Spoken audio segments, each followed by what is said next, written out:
The last 3 times I hung out with my friends, it's just been sitting, talking one-on-one, like you and me right now, and we've talked for hours. So I know a thing or two about conversations, and I don't know everything. I've still got a lot to learn, but over the years, I've picked up a few things that have allowed me to get a lot better. And those things are what I'm going to share with you in this video.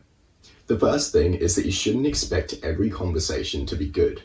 A conversation is like a mountain range. You will have some really good conversations. You will also have some really bad ones. But overall, the trend will be increasing as you get better. So don't expect every single conversation to be better. If this mountain range was just flat, like this, who would want that? That'd be pretty boring, and it's unrealistic. Have you ever seen a mountain range like that? I haven't. There probably is one, but if the other person's tired after a long day of work, you're not going to have the best conversation you've ever had. It's going to be somewhere down here, and that's totally fine because the trend is going up, and you're going to have these good conversations. You will. So first I'm going to talk about the physical aspects of conversation, then the conversation principles, and then finally I'll get into some conversation topics. So we'll get to these, but for now, physical aspects. I need to make room. So what do I mean by that? Do I mean touching you? No. Well, anyway. What I mean is eye contact. Boring, you've already heard about this, but not everyone can do it. I used to not really be able to look at someone while talking for more than like a second, so I've just got to mention it. And then the other thing is kind of sitting position. So this is the good one, right? We're getting into the juicy stuff. When you're sitting with someone, the way you sit will kind of dictate the depth of conversation, and vice versa. The depth of conversation will dictate the way you sit. So if you are sitting facing this way, and they are also facing this way, so you're parallel, that means there's not a great depth of conversation, and that's fine. Not every conversation needs to be deep. This is just kind of a tip, getting it right. If the conversation starts to get a little deeper, then now you might start to face them a little bit. So now you're kind of like this. And then finally, if this conversation starts getting really intense, maybe you're yelling at each other or something, or you're about to make out, you're going to be facing each other. Exactly, like this. So that's just something to keep in mind. You don't need to always face someone directly in conversation, and you don't need to always have that kind of friendly 45-degree angle. It depends on the conversation. So that's the physical aspects. What about the conversation principles? When you're in a conversation, everyone knows that you should ask questions, right? I hope so anyway. But you don't just want to ask questions. On the other hand, you don't just want to ask statements. Every time they say something, you don't want to just say something back and they'll think you're so self-centered, which is, you are self-centered. So you've got to balance them. So this is a very important principle of conversation. The statements that you say though are kind of questions in a way, because they're inviting an answer back. Using a good balance of statements and questions allows you to have a really good conversation because you won't be talking too much and they won't be talking too much. It won't feel like a job interview and it won't feel like you're just yapping. So how do you do this? How do you get the right balance? It kind of just comes naturally. Well, I shouldn't say that, should I? Because conversation skills don't come naturally. What I mean is when you have experience on a certain topic, you'll want to share that through a statement. And that's good because sharing experiences is generally good. If you have something insightful to say, then say it. On the other hand, if you don't know much, but you're kind of curious and you want to learn, that's where you ask questions. So it's kind of curiosity versus experience. Having experience in the topic versus not having much. And that dictates the balance. Don't say a statement just because you felt like you haven't said one in a while. Also, don't just constantly ask questions. If you've got something interesting to say, say it. If you don't, ask a question. The next tip I have is to express your feelings. So if you agree with something you say, you're going to be like, yeah, oh yeah, man, I agree with that. And if you disagree, don't still be like, yes, I agree. So smart. Disagree with them. But be nice about it. So the general tip I like to remind myself with is just be a good person. A good person wouldn't agree with someone on everything, they would disagree. But if someone said like their dog died, you're not gonna like, well, I guess you can't really disagree. You can't be like, no, your dog didn't die. But you can kind of be insensitive. So just be sensitive to them, be nice, but don't always agree, don't always disagree. Furthermore, if you find something funny, laugh at it. I mean, that sounds pretty simple, but like sometimes, I don't know, just be yourself, man. Anyway, I'm getting sidetracked. If you find something funny, laugh at it. If someone's talking about like another person and they did something really bad and it's like kind of triggering you, show that. That's like the whole point. That's showing that you're invested in the story and they'll want to keep talking. So do that.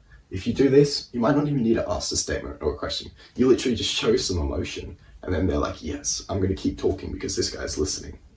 That is how you do it. And the final principle of conversation is to talk about what you're both interested in.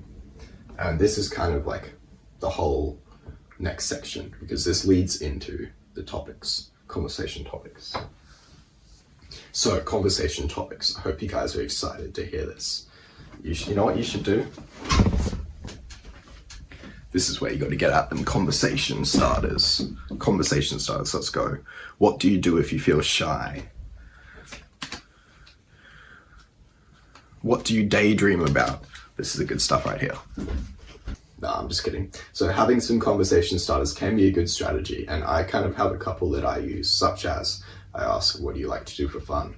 But generally, those are just very, they're starters, right? The conversation topic shouldn't be dictated by the starter. So don't try and like force it down that route. If you just it doesn't really matter how you start the conversation, but the important thing is you've got to let it go wherever it wants to go. So earlier I said that you should talk about stuff you're both interested in. So let me elaborate on this. This bit, by the way, coming up is if you're going to take away one thing from this video, make it be this. So when you ask a question, you can get 3 types of responses. The first type is not this. So maybe you ask them about sport and they're not interested in sport. They just don't want to talk about it. And their response will probably be short. It won't be super like energetic. And you can kind of tell, okay, I'm going to ask something else. Remember, let the conversation flow to where it wants to go. The second type is not this, but this. So you might ask a question, let's stick with the sport analogy, and they just don't really care, but then that kind of hits a trigger. It's close to something else, and they start talking about that other thing. So maybe you ask about sport and they don't care about sport, but the other week they went to like a game and they saw a fight, and they like want to talk about that. So in that case, you've struck gold because it's directed the conversation to a good area. In that case, you ask a question about sport, right? But you don't want to stick on that topic. You want to ask about what they want to talk about, so what they've changed the topic to.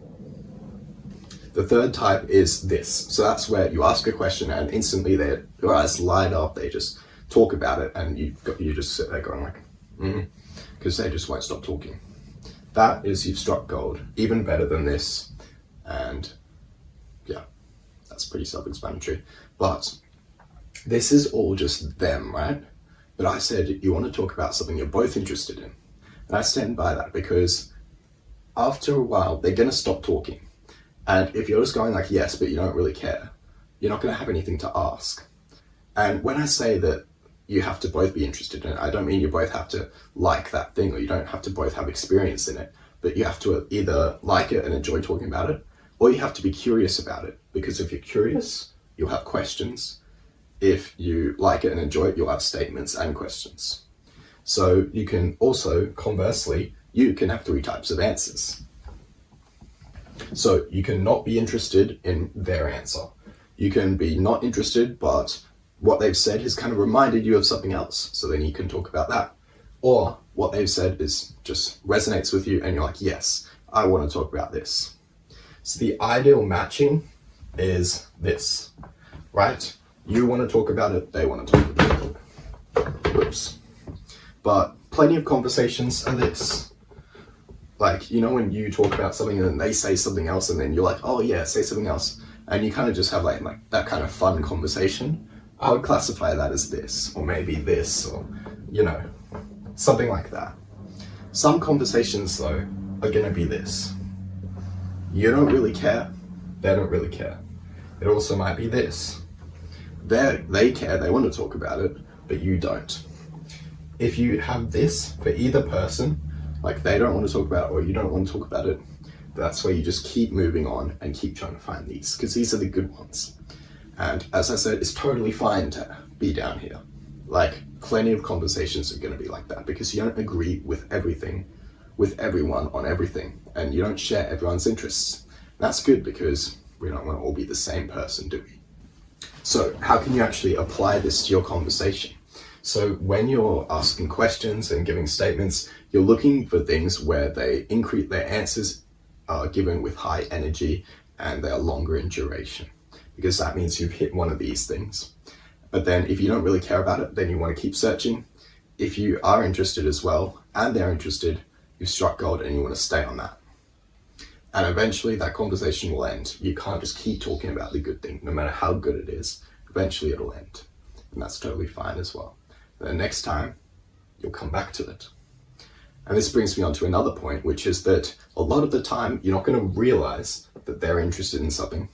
Also, you might not realize that you're interested in something, but you might realize the next day or like after the conversation or something. And that's fine. Like, you're not always going to remember, I have this all the time. Like, I just reflect back on a conversation. I'm like, oh, like, that's so interesting. Why did I not ask questions about that? But anyway, it is what it is. And in this situation, literally just the next time you see them, ask them about it. And then you're right back on track, right back where you left off.